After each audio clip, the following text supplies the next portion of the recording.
várias camadas, de formas diferentes, mas várias camadas.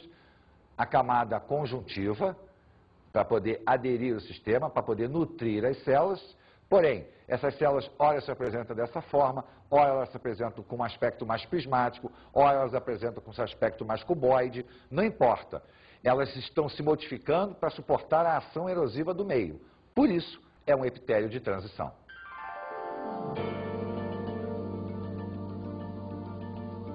Bem, nós vamos falar agora da pele humana, que na realidade ela não é tecido epitelial. Pele é um órgão, onde uma parte dela é o tecido epitelial. Na realidade, a pele é formada basicamente por dois tecidos, o tecido epitelial de revestimento e o tecido conjuntivo, que no caso da pele ganha o nome de derme, e o tecido epitelial de epiderme. Então a nossa pele é formada por duas partes, a epiderme e a derme. A grande propriedade da nossa pele é revestir todo o nosso corpo. Na realidade, ela é o maior órgão do nosso corpo. Ela representa aproximadamente 16% do nosso peso corpóreo. Mas todo mundo pensa em pele como um tecido que reveste o nosso organismo. Vamos ver uma pesquisa que fala da pele indiretamente, que é a dermopigmentação. Aquilo que você conhece com o nome popular de tatuagem.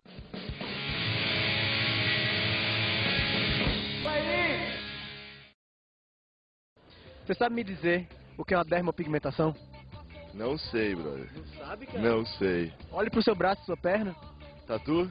Uma tatu. É isso aí. Você sabe me dizer o que é uma dermopigmentação? É uma tatuagem. Isso, é uma tatuagem. Você pode me dizer em que parte da pele fica a tatuagem? Qualquer parte. Qualquer parte? Que a pele se divide em 3 camadas. Ah, sim. Qual camada da pele ela fica? Fica mais na primeira camada superficial ali. A primeira? Qual camada da pele fica a tatuagem? Você ia poder me falar? Eu acho que na derme. Você sabe me dizer o que é uma dermopigmentação? Deve ser uma doença na pele, alguma coisa. Então, Felipe, me fala um pouco como funciona o processo de dermopigmentação. Bom, vou explicar por partes para você como é que funciona o negócio.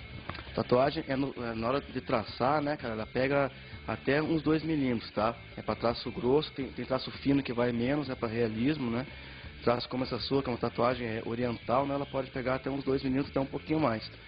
Para pintar, no caso, nessa tatu aí, cara, ela pegaria ali 1,5 milímetro até 2. Em realismo já pegaria menos, né? Pegaria até 1 no máximo. Vamos olhar agora um corte que a gente chama de corte histológico da nossa pele. A nossa pele, então, tem duas partes, a epiderme e a derme. A epiderme, tecido epitelial, a derme, tecido conjuntivo. Entre as duas, nós temos a lâmina basal, que vai aderir toda a epiderme à derme. E através da lâmina basal é que os nutrientes passarão da região conjuntiva para as células da epiderme e os resíduos da epiderme para a região conjuntiva. Acontece que a nossa própria epiderme, tecido epitelial de revestimento, ela tem duas partes, a parte mais externa e a parte mais interna. A parte mais externa forma a camada córnea, porque as células são queratinizadas, apresentam uma substância chamada de queratina, que vai impermeabilizar a nossa pele. Mas essa história começa aqui embaixo, próxima à lâmina basal. As células epidérmicas aqui têm um processo mitótico muito intenso. Elas se multiplicam constantemente. E à medida que elas vão se multiplicando, elas vão sendo empurradas para a região mais superficial. À medida que elas vão subindo, elas passam a produzir queratina. Só que a queratina vai impregnando a membrana plasmática, acaba matando a célula. Então a região córnea é uma região de células mortas, que está em constante descamação. Qualquer atrito na nossa pele faz com que a gente perca várias células, milhares de células. Mas isso não é problema, elas serão automaticamente reconstituídas.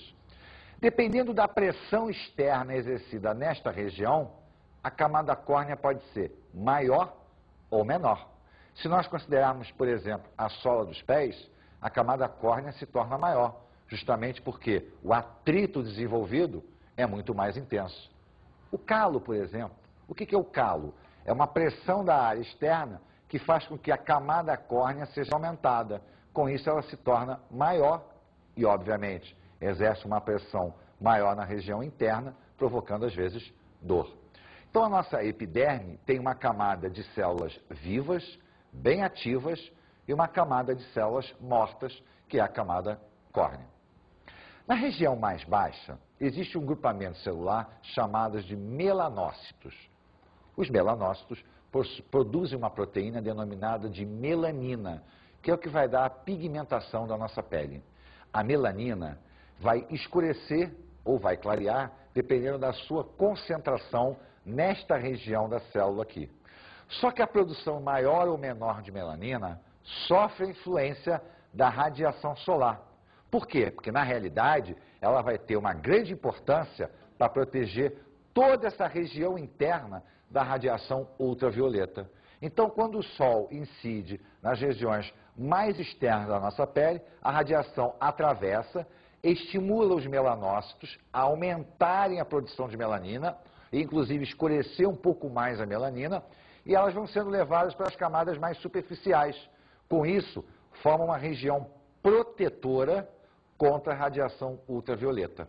Quanto mais melanina nós temos, maior a proteção contra a radiação ultravioleta. A nossa pele, então, tem a área conjuntiva, né, tecido conjuntivo, que é a derme, que é muito vascularizado, inervado, todas as regiões de sensação de tato, pressão, estão nesse trecho. E é onde nasce também o nosso cabelo, o nosso pelo. Né? O cabelo se desenvolve aqui, ele cresce, ultrapassando a região epidérmica, indo para o meio exterior. Vamos ver agora o tecido epitelial glandular. Mas qual será a grande diferença do glandular para o revestimento? O glandular, ele ganha a capacidade de produzir uma substância, ele ganha a capacidade de secretar. Mas, como o próprio revestimento, ele é um tecido epitelial, logo tem origem embrionária. E essa origem embrionária que nós vamos estudar agora.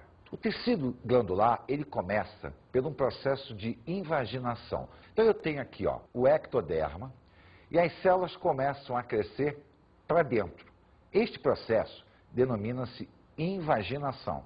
Ela vai se multiplicar e vai começar a se desenvolver no sentido interno do tecido. O que nós podemos observar com melhor detalhe na outra imagem, que mostra esse crescimento para o interior do tecido. E aí nós começamos a notar uma grande diferença. Uma área mais estreita e uma área mais larga. Essa área mais estreita vai dar origem ao que nós chamamos de duto de secreção, que é o tubo responsável por transportar o que a glândula vai produzir para o meio exterior. E uma área mais larga, uma base, que é a área efetivamente produtora, é a área secretora. Então a glândula começa a se desenvolver na superfície, vai penetrando, até que toda a sua área secretora esteja pronta e o seu tubo de transporte também. Essa glândula que ganha o tubo, permanece com o tubo e a área secretora, ela recebe o nome de glândula exócrina. Observe, a glândula exócrina tem, ó, o duto de secreção e a área secretora. Então ela vai produzir aqui suor, saliva, óleo para manter a nossa pele com uma certa oleosidade, para evitar que ela quebre. Vai produzir nessa região, vai ser transportada para o duto de secreção até a área de ação, na boca, na pele, seja lá onde for. Mas acontece que algumas glândulas também se formam desta maneira. Porém, quando a área secretora está quase que pronta, a abertura fecha.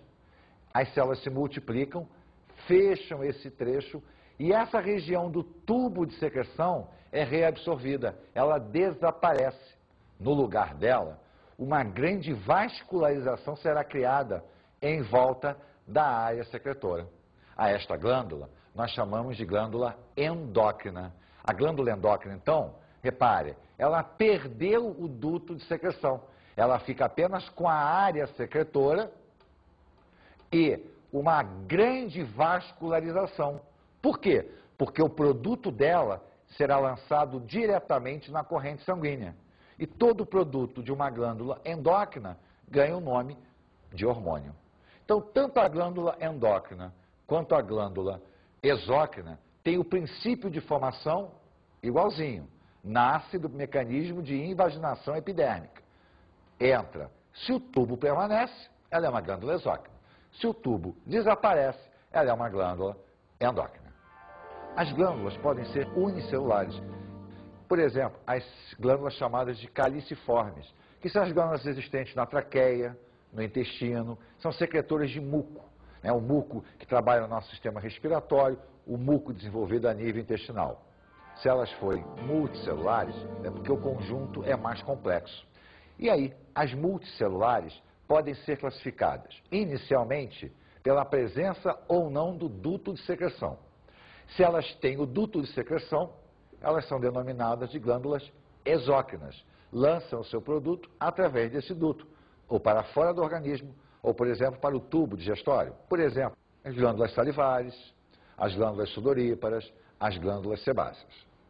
Se elas perdem o duto, elas são chamadas glândulas endócrinas, onde o seu produto, os hormônios, serão lançados diretamente na corrente sanguínea. Por exemplo, nós temos a hipófise, a tireoide, as suprarrenais. Mas ocorre que existe um grupamento glandular que ganhou as duas funções, a função exócrina e a função endócrina. Esse grupo é chamado de glândulas anfícrinas ou mistas. A secreção endócrina é hormônio, onde as glândulas apresentam regiões produtoras de hormônio. Se é região produtora de hormônio, não tem duto de secreção. Um exemplo